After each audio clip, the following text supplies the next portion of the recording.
primary clarifiers. We finished one actually last week. Crew will be back in town first week of December to work on the second, and I'm just going to show you a few pictures here. There we go. Got a little close-up there of the center column. This is one of the reasons why we try to put out info from time to time, asking people not to flush rags and wipes and certain things that don't necessarily break down. They do plug up our equipment and cause problems. Over there on the right, on the back side of that wall, you see the sort of the blue line across there. Those are new weir plates that are being installed, and this is the new center column, the new well being put in, and they've put the walkway back on. And then here's a little video as we've started filling it back up, putting it back into operation just this last Friday. It took them about 4 days to get everything done and to where we could start putting it back online. That's the new rake at the bottom, moving along the bottom, and there's a skimmer across the top. Total project cost on rehabilitation, they'd be 1.3 million apiece. So this was a good project to get done. Second project I kind of want to talk about a little bit is eliminate sources of I&I in the sewer system. Basically, I&I is when rainwater gets into our sewer system. Nice little graphic just showing some of the things that could cause that, whether it's a roof drain from a building that's connected to the sewer system, just defaults in our portions of the line. If we've got cracked pipes, manholes with cracks in them. One of the most common things that we are seeing is cleanouts on people's sewer service lines are either broken, missing, or faulty in some way. This is the symptom of I&I, one of the symptoms that we're trying to avoid if they're involved. Kind of a nice little graphic showing what the basic concept of smoke testing is. We pump smoke into the sewer system in small sections, basically from manhole to manhole, or we may do a few different manholes. And the idea is the smoke will eventually find its way to the surface. This is one where it's kind of showing what it would look like if there was a crack in the sewer main. Here's a graphic. This would be something that we would not want to see. That's lots of places where it's getting out of the sewer system. So anywhere the smoke can get out, that means rainwater can get in. Where our worst areas are. So we're focusing on the two worst ones. Basin 8 is kind of, the industrial park area all on up around to the Winkler complex. Basin 10 up there in the north, it hits the areas around the golf course all the way over to Walmart. Everywhere you see those little different colored X's is where we found a problem. And that's what we expect, since these are the worst basins. We expect to find lots of issues. Lots of them are just something as simple as a clean out cap that's broke or missing. Here's just a little zoom up on our system, kind of showing you as they're out there doing the smoke testing, this stuff's being loaded up daily. We can kind of follow along, see what's out there, and at the end of this we'll get a full report so we can start knocking some of these issues out.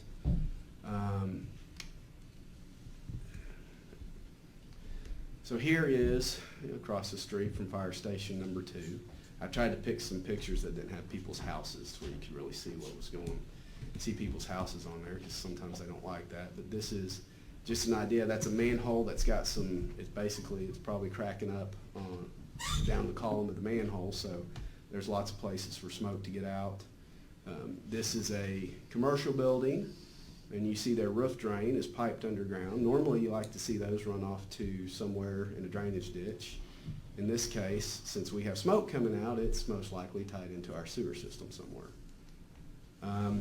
Like I said, clean outs on sewer service lines are a big issue. The one on the left, you see the downspouts from the roof are piped underground and there's smoke coming out. So again, we're looking at it's probably tied into our sewer system. And even worse is we've got an area drain that's got a whole lot of water flowing to it with a lot of smoke coming out. So that right there is a major source of I&I, and that's one of the, those are the, I guess I should say, the big problems and the low-hanging fruit that we're going to try and tackle first. So is that city expense to fix that, or do you get the property owner, tell them you're tired of the sewer, you have to basically, the way cities approach this is they notify the property owner that they've got illegal connections to the sewer system and give them so many days to get it corrected. And, you know, we don't want to be an undue burden to the property owner, but at the same time, this is an EPA violation. Right. This is something that does have to be corrected. It's one of those things, if the property owner doesn't resolve it within an appropriate amount of time, we'll go in and we'll solve the situation, but it won't be clean. We'll basically disconnect them, plug everything, and then they're gonna have to deal with the aftermath. You know, we will probably not start doing this with the property owners until we get everything. Roof drains, that's pretty simple, you know, they can pull them up, and so that one's gonna be a little more difficult. I don't wanna go in, cut it, plug it, and all of a sudden their basement flood. So it's not gonna be just they get a letter with Right. 60 days and. That's why I'm asking. I think that was my last. The repair is done. We don't have final grading or cleanup. We're kind of waiting on the things to dry out a little bit, and also we're coordinating with Energy. They're wanting to relocate a power line in the area, so we're working with them. But we're pretty close to having that done. Total cost to the city at this point is just under $35,000. I don't expect any other significant costs other than maybe some additional sod if we don't have enough right now. And with that, I'll answer any questions if you have them. I do want to mention something that I mentioned to the mayor, a picture that someone showed me. I don't know if it was a Facebook post or whatever, but 3 employees of the Public Works in a hole, and one of them up to his neck in water on a real cold September day. Yeah, he was reaching down looking for where the line was split. Right. But there's very few of us that would get up at 6 in the morning to go jump in a hole filled with water to do that. For most of them, if it's on a cold day, once they get in the water, they stay in it until it's time to go, because that's when you get really cold, is when you get out in the cold air. I just wanted to make reference to that because a lot of people think that they're standing there holding a shovel a lot of times. And we do that sometimes, but okay. sometimes there's a reason for it. So, but thank you. You bet. All right. Thank you. Wade, thank you. That's great.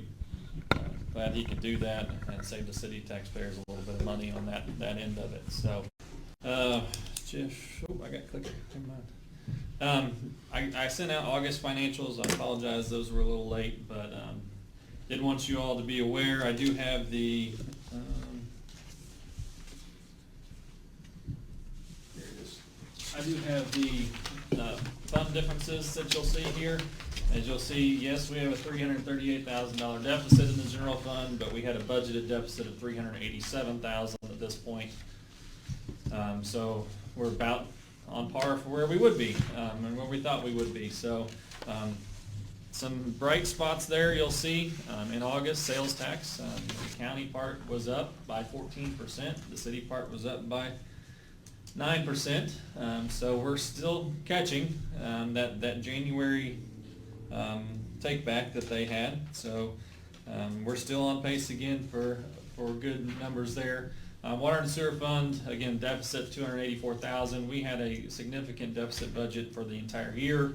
And then you'll see that go up a little bit with the clarifier project that we're starting to pay for now. So we did just write about $131,000 of that $375,000 just this month. So that actually won't be seen until the October financial statements. Street fund, fire fund, police fund, all kind of where we expected everything to be. So that's just kind of up there for your information. Again, that information is already there for your summary sheet. And then we did get some sales tax numbers for September just the other day. Again, we're still catching. The county numbers that you'll see, they were up 7%, and so was city, and that's compared to I should say September of last year. I apologize for that. And that's what you're going to see on this longer page here. These numbers here in this column, the percent numbers, the far right percent numbers, that's the increases or decreases if you see the negative.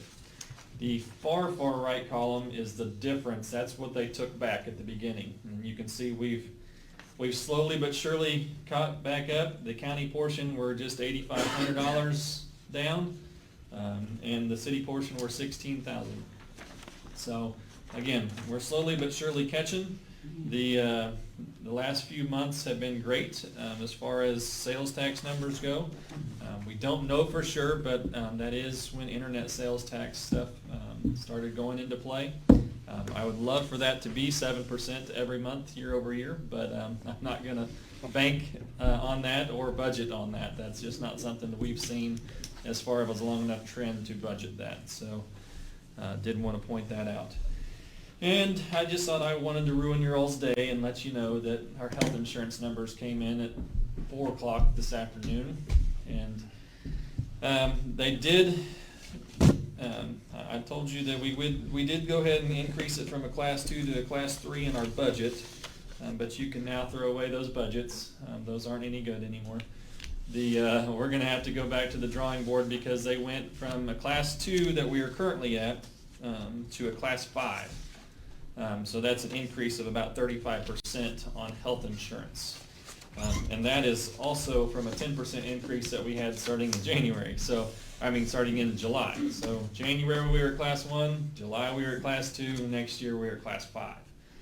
They did say we could go back down to a class 4, but we'd have to increase our deductible by about $700. So it would go from about $500 to $1,200 as far as a deductible.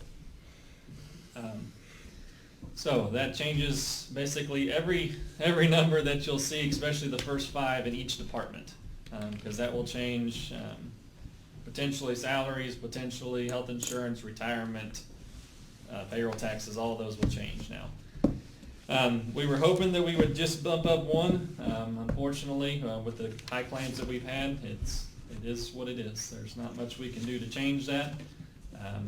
We are going to have an insurance committee meeting, I believe, on Monday, and we'll have to further discuss what that entails. So, hate to leave that bitter news till the end, but wanted to at least let you all know, make sure you all were aware, and let you know that we'll be working in that in the next coming weeks. So, with that being said, if anybody has any questions, what that does do on our insurance.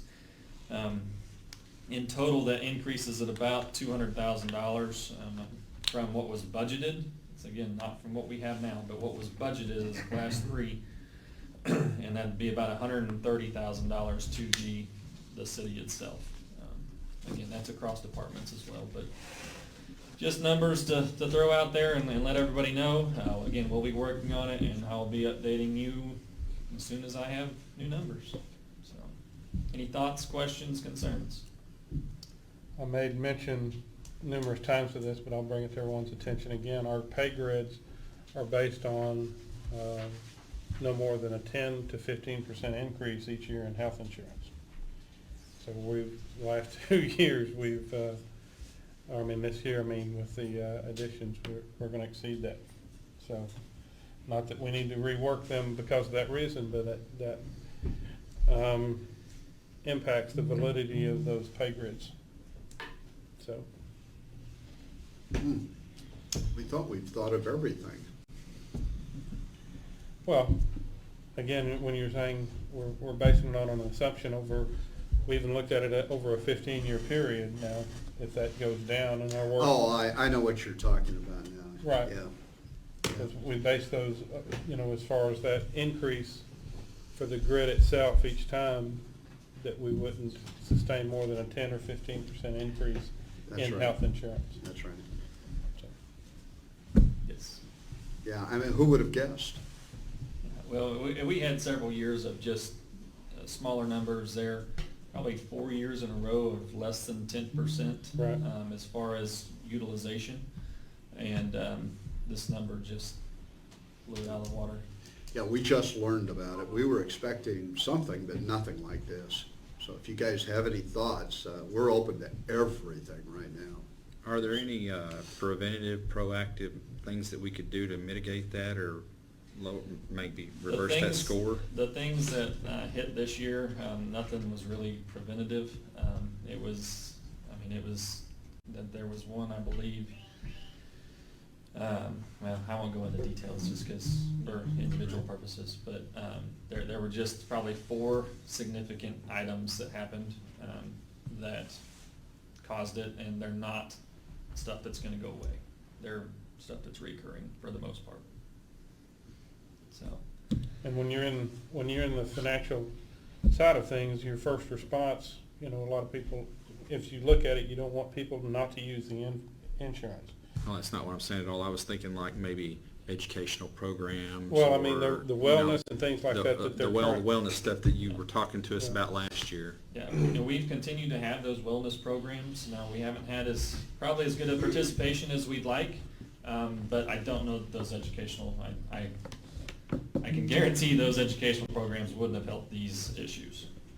And my point to that is you don't want people to not use the insurance, that's why you have it. But from a financial standpoint, every time that if you're looking at that experience rating, you know that you're about to get hit with an increase. If you can go through a year without a lot of claims, you might be able to mitigate or lessen that when your premium comes up. But if you're having a lot of claims, as a financial individual, it doesn't matter where you're at. Former company I worked at, they said, we've added, 40% more in claims than we did last year. Everybody needs to get ready. Is our deductible going up? Are we making some adjustment to payroll? What are we gonna do to do this? Because there's only so much money there. So, Yeah, and I believe there is another insurance company we will at least talk to, but with it being so close, I didn't really think that we would see this number, and I also don't even know that they would be able to touch it as well. We talked to the self-insurance company, they said no. Not will increase you 50%, they said no. So that's just kind of the year we've had, unfortunately, with that, so. Wow. So, glad I could cheer everybody up today. But did want to bring it to your attention. I think that's something that's definitely necessary, and we needed to at least have that discussion, just so you can understand where we're going and where we're coming from. So, any other questions? All right, Luke, All thank right, you. thank you. Thank you, appreciate it. We're going to skip Chuck till a little later on, and we'll move right into committees. I think we're right down to you, Mitch. okay, what we have is the fire pay grid, and I'll ask Luke just to continue up. He and I have been discussing this. There's very few options here, and Luke, I'll let you go ahead and present what we've talked about. All right, well, kind of what everybody has already known, the fire pay grid, back up, sorry. This mic. And I didn't print those out for you, that when we gave them out at committee meetings. Excuse me, it does increase, the fire starting pay grid to the $10 an hour. That will be minimum wage starting January 1. So this is something that's gonna be at least necessary to, increase that firefighter starting pay, so that way we can be compliant with federal wage laws. If anybody has any questions as far as the grid goes, I just kept the same percentages that we had when we started the grid, and kept it across the board, and that's why you'll see those increases. Again, it's about 6% average across the board for just fire department. And we'll have to do this again next year as well. Yes, and you'll see 10%, because it's going from 10 to 11, so just so you're aware, it'll be 10% next year. And that's it. That's all I have, Mr. Mayor. Just information only? Just information only, sir. All right, thank you. Thanks again, Luke. Let's go on down to Mary Jean. Nothing there?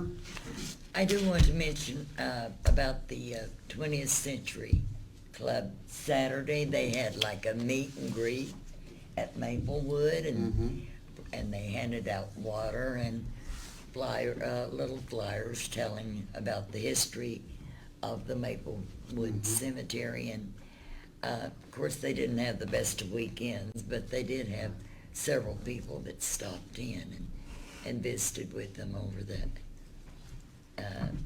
And of course, our trees aren't near as pretty this year as usual. Well, we've got a couple of weeks to go. Maybe they'll. Yeah, but Thank you. they did that last Saturday. Yeah, thank you, Mary Jane. And you didn't mention the fire truck. You were the first call. You got the first call. Yes, she did. That's because Yeah. our fire chief lives in fear of my mouth. Never It's a mind. beautiful truck. It really is pretty, and our mayor has requested that we get to go for a ride in it. Yeah. I've never ridden in a fire truck. Well, we'll do Been it. here for 3 new ones, never ridden in a fire We'll get truck. you riding this one. Chicago Fire. Yeah. Green light and all. Mr. Boswell. As far as my committee, I have no report. Do want to say a heartfelt thank you to all those that came to the Armory last Saturday. When my old organization, the 142nd Field Artillery, had left the building 2 years prior, and it basically sat empty. It's nice to see it back being utilized again, but more importantly is, it's kind of a quiet asset in the community. Most people don't know what the Guard does except for shoot things or blow things up, whatever the case may be. Yeah. But if we have an ice storm or disaster or whatever, you'll find out real fast that they do want more than just that. So, thank you for coming, for all the troops that were there, for all the people that were there, and that's all I got. Yeah. I would mention to the mayor, I hope that you brought this up, and it leads me to thank you again for your service with the Guard.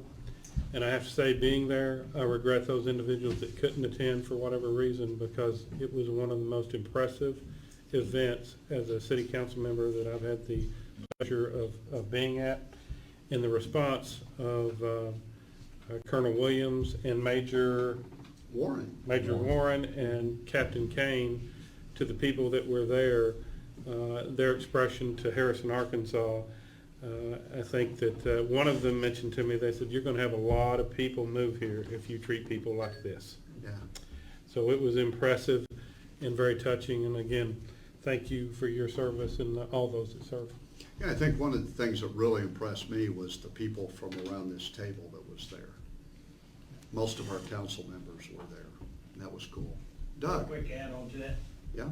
As being a fire member myself also, we know that, and Bill and I can represent this, when you bring somebody in to be a guardsman, Yeah. you bring their whole family in. You don't just bring them in. Yeah. And it doesn't matter where they come from in the state, you bring their whole family in. So it's a good representation for us in the community to have that again active, because it's gonna help add on more to this community. Absolutely.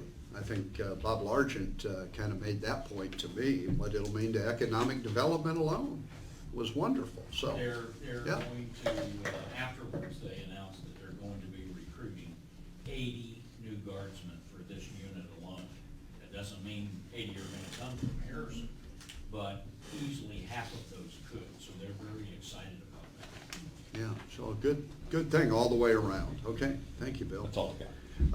Let's go down to where the action is. However, we're going to Chris Head. The first 2 items, the 2 ordinances, we're going to have to put off until the next council meeting. That requires 6 to vote to suspend the rules, and that's something we would want to do, to read by title only. If you read the entire ordinance, we're going to be here till this time tomorrow. So we're going to put those 2 off. There's no emergency there until the next council meeting. The third item on there, we actually took care of last meeting, so you can cross the ordinance doing business with city employees off. And that'll take us down to amending language. And I'll turn that over to Chris Head. Yes, sir. I believe we're amending the minutes from a couple months ago to reflect that it will say adult instead of juvenile. So this is just something that's, we just need a vote to approve, correct? Correct. And I put it on the screen so you could all see what, they're asking to change the 2 highlighted words, in the title instead of probation ordinance, because it really was not an ordinance, and just say probation allotment. Okay. And then the end there, changing juvenile to adult. You need a Just a motion to amend the minutes from the moved. August 22nd. second, so moved. Second. Okay, we have a motion and a second. All in favor? Aye. Anyone opposed? Okay, we're down with that one. All right, and the next item is just basically a housekeeping thing to approve the tax millage rates. We are not raising that in any way, and I think Grant wanted to speak about this a little bit. Yeah, this is just something we do every year. It's something that is generally done in the October council meeting. The law requires us to do this before county, the quorum court does this as well. So this is simply something that's done every year. These are the same numbers. There's nothing going up. This isn't a new tax. It's just certifying the rate. I make a motion to approve the resolution. Second. Motion and a second. All in favor? Aye. Anyone opposed? Good. All right, we're moving through that. House of Hope. They came to me earlier this week with some new ideas, and they'd like to share those with the council just to give us something to think about. It's nothing we want to vote on tonight, but they've got a little bit of a new direction maybe. Okay. Well, I am Cindy Dickey with Branding Church, and Bill and I have been discussing last winter, this year, January and February of this year. I got a burden for our homeless community. So we opened our church on Friday nights for them to come and sleep in the winter when it was cold outside.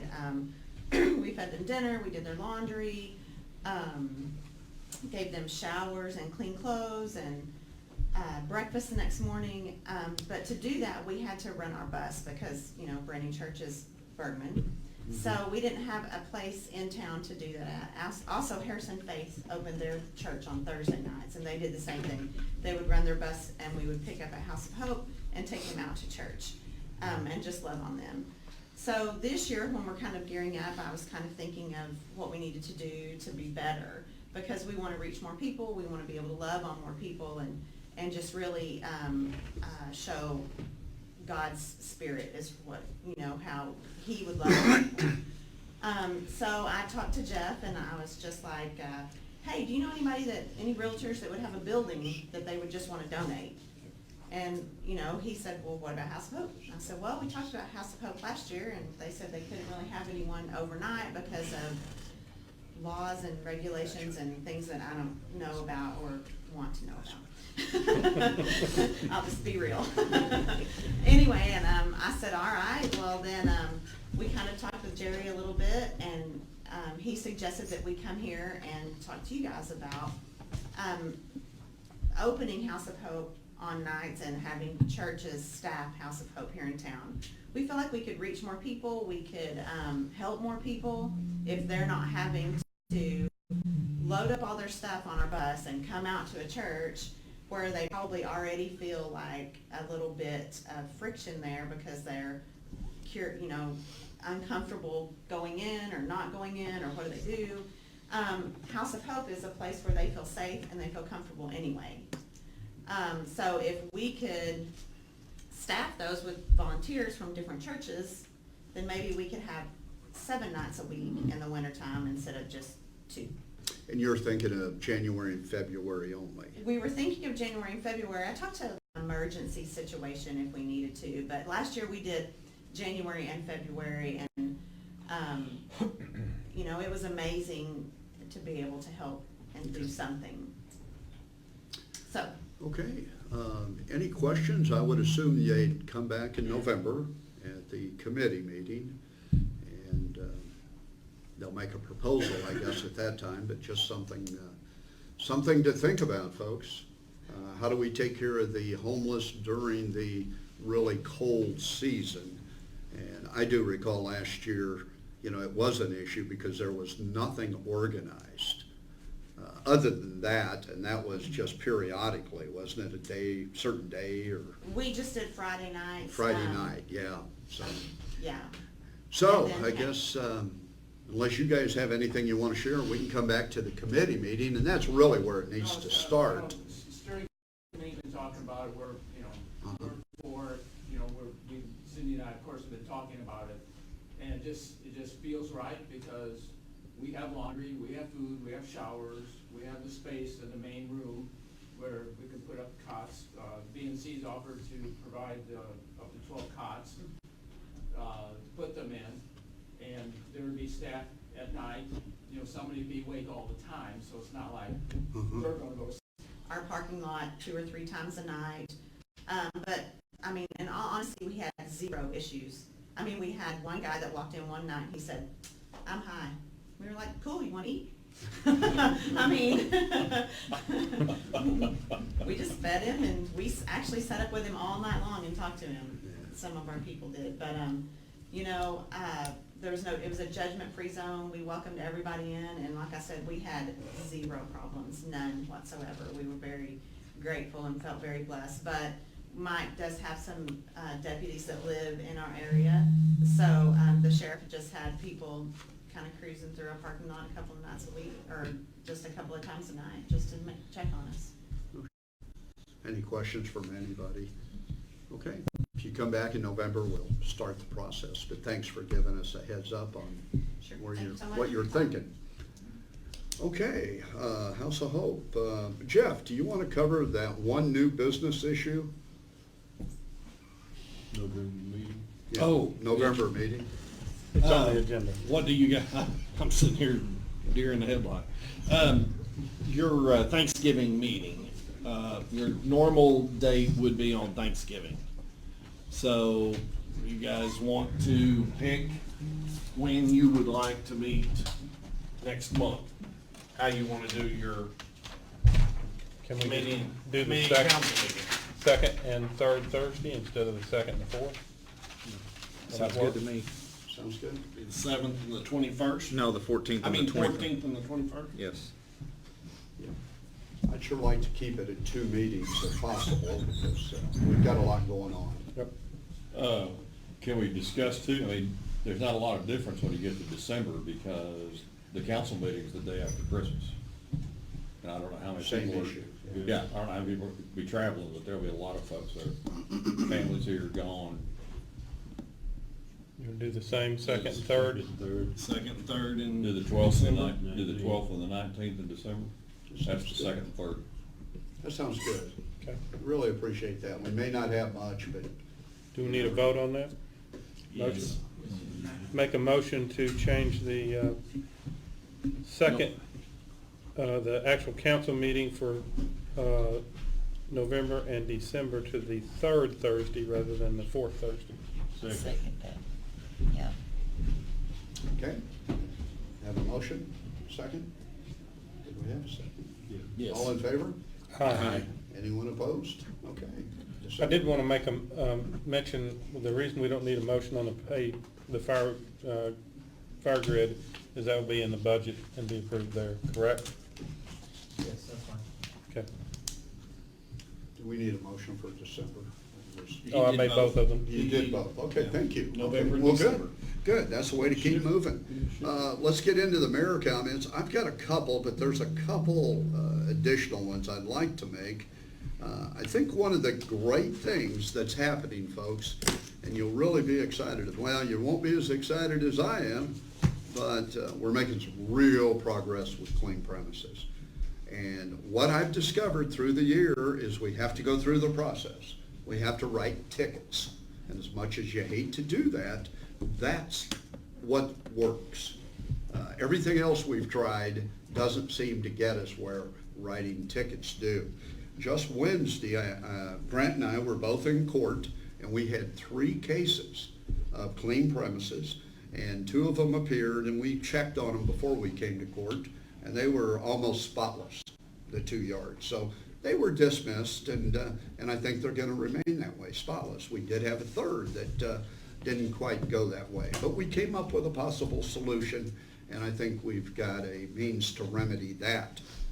But I want to say I'm really proud of that because now we know what works. Even though the process takes a little while, it works. So we're going to be looking at more yards as we go. So that's the clean premise. We have a lady that contacted me earlier this week, and she happens to be in the audience, and she wants to address you folks. Tanya, you and your nephew, I believe it is.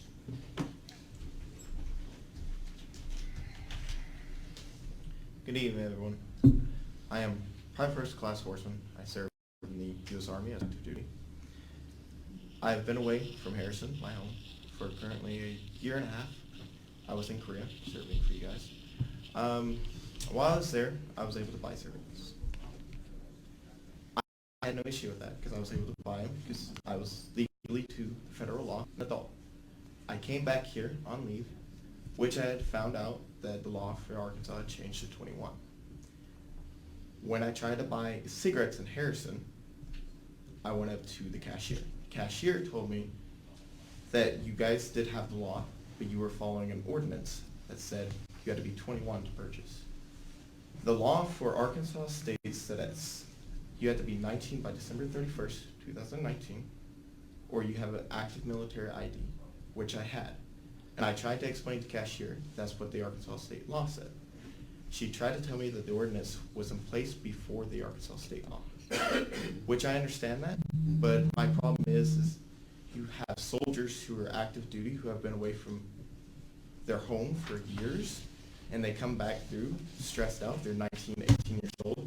They're stressed out. They want to be able to do what they know, which is federal law, and smoke. I understand that it's a problem here. Smoking is a problem. But to me, it's kind of wrong to strip me of my rights that I know from the federal law to smoke. I can see that you don't want the young, and to me, it was just a problem. It just felt embarrassing just being told that. All I ask is that you guys please review your ordinance. Being assigned a 5-year term. In addition to the current commissioners, the mayor will select 3 city council persons to serve on the committee, creating a 10-person advisory committee. Upon the expiring term of an at-large advisory committee member, the Harrison Parks and Recreation Director will provide nominees to the mayor to present to the city council for their approval and appointment to a 5-year term. In the event that a city councilman is no longer in office, the mayor will select and appoint a replacement council person. Committee members will advise the city council on Harrison Parks and Recreation matters such as youth leagues, organizational partnerships, maintenance and operation projects, youth, adult, and senior adult programs, fundraising, etc. Harrison Parks and Recreation Advisory Committee meetings will be held on the 4th Thursday of every month at 5 p.m. prior to the regular city council meetings. Like other city departments, the Harrison Parks and Recreation Department's budget, financial reporting, and other financial matters will be included in the general budget and financial activity of the City of Harrison, overseen by the City of Harrison City Council. In addition, Harrison Parks and Recreation employees and personnel matters will continue to be handled by the appropriate Harrison Parks and Recreation Department supervisor.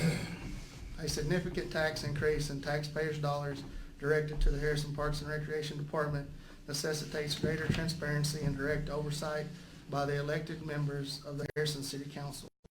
This proposed structure provides direct oversight while allowing a committee of engaged citizens and city council persons to continue to offer input on the direction of Harrison Parks and Recreation's programming, making it the best it can be in service to the citizens of the city. I have a statement. My commissioner had surgery, Mr. Malin, my chair. He could not be here, but he wanted me to read the statement to you tonight. He said, due to recent surgery, I'm not able to be present today or tonight, but appreciate the opportunity to express my support of the proposed ordinance before us. In the past few weeks, Chuck Angton has worked diligently to put together a modified Parks Department structure that would best serve the community. I believe the proposed ordinance, following the successful passage of the vote for the new community center, will allow for an increased involvement of the city council in parks and rec matters, specifically the funds allocated to the community center. Allow for citizens with a passion for the park system to continue to serve on an advisory committee concerning parks programs, and allow city government, which its considerable professional assets and abilities, to be involved in developing the very best community center for its citizens. Please join me in supporting this ordinance, which will serve as the model for assuring the citizens of Harrison and the surrounding areas for the continuance of the best park system and community center possible. Jerry Malin, Chairman, Parks and Rec Commission. I researched this and this to Mr. Malin, but before we proposed it to the mayor and to you guys, and in my research, a lot of people that had commissions and cities that had commissions in their communities that were established 20-something years ago, but they went to advisory committees when they started their Parks and Rec of departments were starting funded on tax money, and they started upgrading their facilities. They felt like the elected officials needed to be in charge of that change, and then the change to the, they'll have in the proposal as far as the yearly service. So it's very exciting. We definitely don't want to be, we want to show that we're willing to do whatever it takes for this tax proposal to pass and move forward in a more open relationship and with the Care that the commission members have had over the years and the contribution that they've made to the community cannot be overstated. Mr. Malin is a dynamic individual that has given very much of himself, and his family has given very much of themselves to the Parks Department, and they have a great reverence for the Parks and Rec system. So to do this, I'm impressed. All things evolve, all things change. Change is a constant, and for them to have the vision to do this, given what the city has asked of the voters, is really impressive. So I would, I assume we would make a motion, and you would probably need a supermajority on this, wouldn't you, We Mr. do, Mayor? absolutely, and we don't have that tonight. Well, then I would even make the motion that we have a special called council meeting sometime next week to approve this and the other items. that Yeah, if we need. did, we could do the other items also. Yeah, I wanted to share with you also, and Chuck, thank you very much. Thank Jerry Malin. I also shared with you a copy of an ordinance that was put together by Grant. And I apologize for handing it out at this time, but we wanted to make sure the people approved it next door, and that was just done today. So with that in mind, even if we had 6, we want some time to look at the ordinance.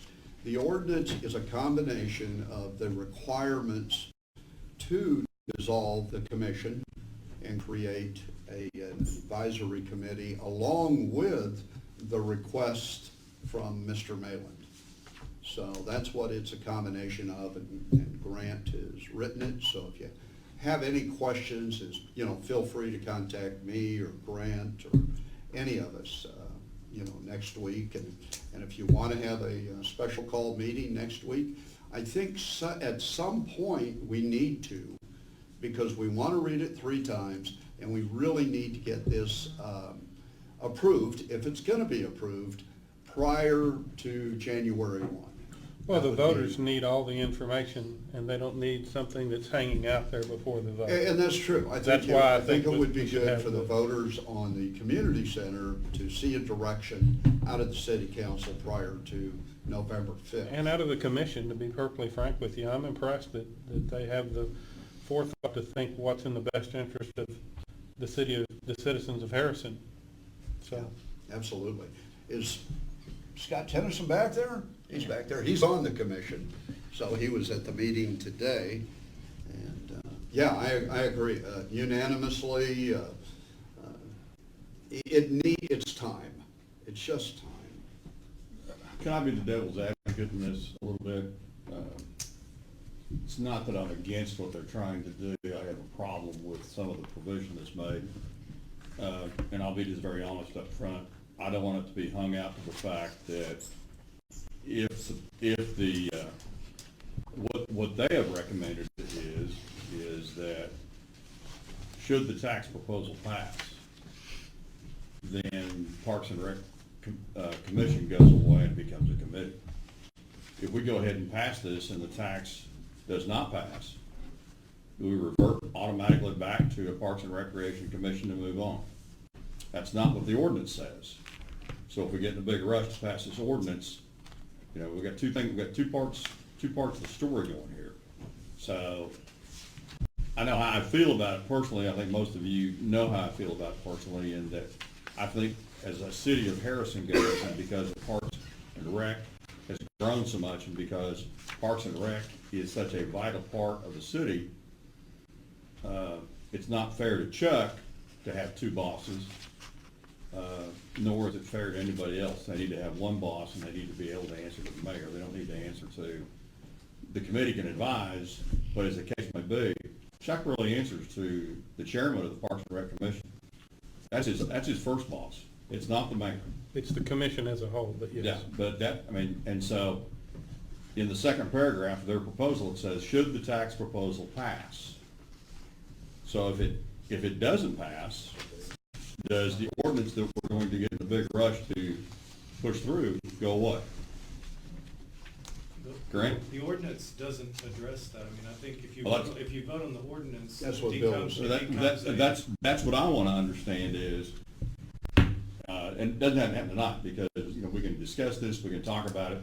That's the reason, and I'm sorry, I'm not in favor of an emergency meeting to dissolve the commission. I understand because of the Parks and Rec situation, but this is a little bit bigger than that. We're talking about a $40 million complex. We're also talking about the largest acreage in the city of Harrison that doesn't answer to the city of Harrison. It answers to the commission. So my question is this, simply. If it does not pass, 3 weeks, a month, we go to the polls, right? It does not pass. We pass the ordinance as it's been presented, what happens? Because that's not what they asked for. That's correct. That is not what they asked for. And so, if we're gonna go with, we pass the ordinance, the commission goes away, and it's that way for good, I'm okay with that. If it passes, obviously, it's gonna stay in place, we're good to go. Are we gonna revert back? What's gonna happen? And this goes into effect January 1, 2020. So, I mean, I'd like to know an answer. I mean, what does Parks and Rec wanna do? Because what you said here is, if it doesn't pass, it's going back to the way it was. I'm not interested in that. That's me. I have lots of folks share the same sentiment to me about Parks and Rec Commission. It's time to make a change. It's time to basically move on. Let's get this thing as a department head in the city of Harrison, just like everybody else does. That's all I've got to say. Would you be opposed to a special meeting next week? Would that not, and we'd also have more members here. My reason for to mention or suggest the special meeting is simply so that it is before the voters, Vote you know, before they for exercise voting. their right. Because if not, it would be, the only way to get this would be at the next regular council meeting, which will be after the vote, correct? Correct. And then what's going to happen is we're going to talk, and you already know how I feel about an emergency situation. Right. I don't see it. That's me. I'm sorry, I don't see it. Okay. This is not a life and death situation. This is not. Yeah, it's not. And I just have a problem with that. And I don't want to go into the council meeting when we get to have a special call council meeting just to push this through. We still got some questions out that need to be answered before we go. Because what you're going to do is you're not going to read it in 3 separate meetings. You're going to read it in one meeting 3 times. No, sir, no. We're not talking an emergency. We just want to get back on track of having 3 council meetings before January 1. And if we're gonna have 3, having one of those before November 5th, I think would make a lot of sense to the public and to us. I can live with that, but I still want to know what the answer is if it doesn't pass. The ordinance, I mean, I can speak from a legal perspective, the ordinance doesn't address the Parks and Rec's proposal of it going back to the commission. Okay. So the ordinance is silent on that, so.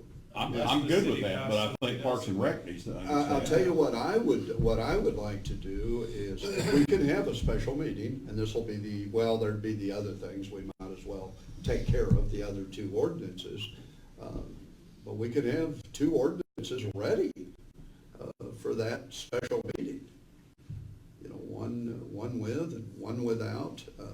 I think Parks and Rec needs to answer our question is point blank. They need to answer our question because that's not what the ordinance says. Yeah, and it might be possible that Jerry could attend a meeting if we had one next week. I don't know. We I can't don't know speak how he's- for I don't know how Jerry. he's healing, so, I mean, he's healing Yeah. from a surgery, so. Right. But I know I can answer the question on on the, I'm pretty sure everybody agreed that that's the way it's written on the proposal. That's how, But that's not what the ordinance says. That's correct. And again, But- that's but if you I have- haven't seen the ordinance, I got it. so I mean, I I'm just understand. letting you know what. I understand Well, it. it's That's the reason we're discussed today. discussing it. Right. So, if we have 3 readings, a special call meeting, November meeting, December meeting, at any time, that vote could go. Oh, sure. And then Yeah, the it takes ordinance- all 3. Right, so, Takes all 3. So the first one just gets the ball rolling. Right. But Bill, we would definitely have that answer. If you guys put together a special call meeting, we'll have that answer for you. Well, unless we do it in the daytime, I'm out Monday, Tuesday, and Thursday. Unless Next we week. do it in the daytime, and that means before 5 o'clock, Well, I'm on school bus, so, 5. but what I'm saying is I'm out Monday, Tuesday, and Thursday. What about- You're out Tuesday. Not Tuesday. Okay, you've got a public hearing on Tuesday. We do Tuesday night at Yeah. 7. Yeah. What about you, Mitch? What's your, I'll make whatever arrangements to have the supermajority I need to make. okay. How I about think, Wednesday? Wayne, we don't want to leave you 3 out, but is it okay, whatever they can work out right here between them, we can do? Can you guys, Wednesday? can you guys be available Wednesday? Does that make sense? What time's best for you two? I know what's best for you, but what about you? What's best for you? I will make whatever arrangements the council, what, 6 o'clock Wednesday. I'm fine with that. 6 o'clock Wednesday. Next It is. Wednesday. Okay. Is that okay, Wednesday? Yeah, we're not having church But I'm next in agreement with Bill on wanting to know what the commissioners are gonna say as far as if the tax doesn't pass. I wanna know how it's gonna stand after that point as far as what's presented here. Yeah, and I understand what they're saying right now is clear in here. This is what they're proposing. Right. This is what they're That's if the proposing. tax passes, so, That's correct. yeah. Only if the tax passes, that's what they're proposing. So I think we can, we need to discuss that next week. They need to be here to be able to discuss that. Yeah, I think that would be good. Chuck will be here for sure, and we'll hope Jerry and maybe some of the board, the commission can be here. Mr. Mayor, We'll reach out to I them. believe Luke may have a question or Luke? comment. I just have a statement.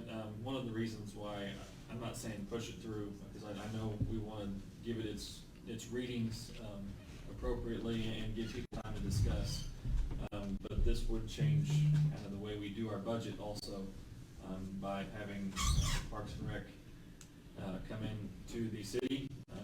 I would recommend if that does happen, we create a special fund for Parks and Recreation, and treat them kind of like what we do with police and fire. But that proposal is for them to come under 2020, which means we're gonna have to, Chuck and I will have to get together and add that to our proposed budget. So just wanted to put that out there, so the sooner we can decide. That's a good point. We would like to, so that way we can get that done. So next Wednesday at 6 PM. Got it. We'll have everybody available that can be available. Do you think we should take care of the 2 ordinances, or leave them until the next meeting and just Let- focus on this? If you call Legally, it- can you? I'm sorry? If you call it special, Legally. it needs to be for the. If it's on the agenda. We can do Yeah. it. Yeah, I if mean, it's that's- on the agenda, we Yeah, can take care of it. legally, can you? Tell them that that's what it is, all 3. That's gotta be you just- part of it. What do you want to discuss? So But do we want to leave those till later and just focus on this? I would wait. We can leave those till the November meeting, can we not? Mark, property maintenance, ordinance purchasing, sure. Yeah, let's put those off to November and focus strictly on this. I mean, it's a priority and it needs our sole attention, I believe. Okay, sir? Bill, thank you for your comments, and Mitch, and Chuck, of course, thank you guys. Okay, do we have any comments from the audience? Yes, Glenn Boffman, Yeah, you want to come to the I'll get here. mic? I'll get here. Okay. He's not moving too swift. It's no comment. What I'd like to have is an update on the jack brakes. Oh, and we can do that for you because Chief Draddy is still here. I have a neighbor that moved in from Springdale, and they wanted the big trucks going by, and they explained to me that they had some of the signs up in Springdale. Right. So I was wondering why we couldn't have some signs up on Highway 65 or 412 Sure. out there. Sure. What we were informed when we were bringing that discussion forward in the way of an ordinance, that we don't need an ordinance. If that was a noise issue, they can be dealt with by our police department. And there is a noise ordinance, I guess statewide, you mentioned. Well, there's a state statute on illegal exhaust, excessive noise or excessive smoke. Yeah. So they can be dealt with right now without the signs. If you got somebody coming by your house that has loud exhaust, No, it's not. It's down the highway, okay, well, where on the highway? across from Harvey's and across from Walmart. When they come Oh, right around down through there? Okay. And they come around that curve there and they see that stoplight down there, they start slowing down. And they start using their jack brakes. Right. Which a lot of towns have incorporated, engine brake laws, because that's basically what a jack brake is. Yeah. And, but if they have legal exhaust on there, which probably the ones you're hearing do not, we can deal with that. If they're not properly muffled, which if they are, they shouldn't have the loud noise, so. Glenn, if you or your neighbor can just call the police department when you hear them, we can deal with Well, it. and that's during the night, probably when, y'all are trying to rest. I mean, we can have guys pay attention to that area. It's mostly of the mornings. Early mornings? Yeah. Okay. Like 5 o'clock, 4 o'clock? Well, no, let's say from 7 to 10. Okay. It's mostly your lumber trucks. Well, I can have the north unit, if he's not on calls, pay extra attention to that area for that. Oh, we have one out there? Yes, we have units assigned to different areas in the city. Well, I'm glad I don't see them. Lord, Let's, Glenn, you don't get out much. I see him every time I'm out, 3 or 4 of them. No, that's why they're trying to get away from you. Glenn, if we could give this a try, because this was discussed heavily before you started coming, and we didn't want to create an ordinance that wasn't necessary because we already had a means. So if you can let us know, and he can have somebody out there a little more, if we can start stopping the people, it's going to be the same people, we're told, that are continuously creating this. We called FedEx, talked to them about it. We talked to Lou Thompson about it. It's not gonna be their trucks. It's not their trucks. They all have No, newer trucks. These are gonna be independent operators, and now we have a new DOT officer that's assigned to Boone County, and I will bring that to his attention too. Yeah. Let's see if we can do something about it without I think going if further. you just stopped a few of them, 2 or 3 of them, I think the word would get around on the CBs to quit it. They would. I would say you're right. They still use CB radios? Oh, where you been, sir? I thought when these things came along, why would you want a CB? You gotta have I've telephone. had my conversations, thank you all. Oh, did you? Yeah. We used, you guys remember your handles when you had CBs? Yeah, I was Dill Pickle. Dill Pickle up in Nebraska. So, with that said. You haven't changed. Dill Pickle. Around Lincoln. Yeah, around Lincoln, that was Dill Pickle. Do we have any other comments? If not, motion to adjourn. Got it. And we're good, buddy. Let's go. Thank you. Thank you all very much.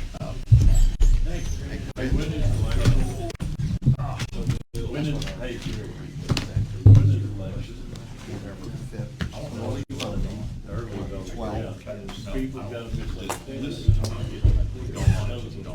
Facebook today.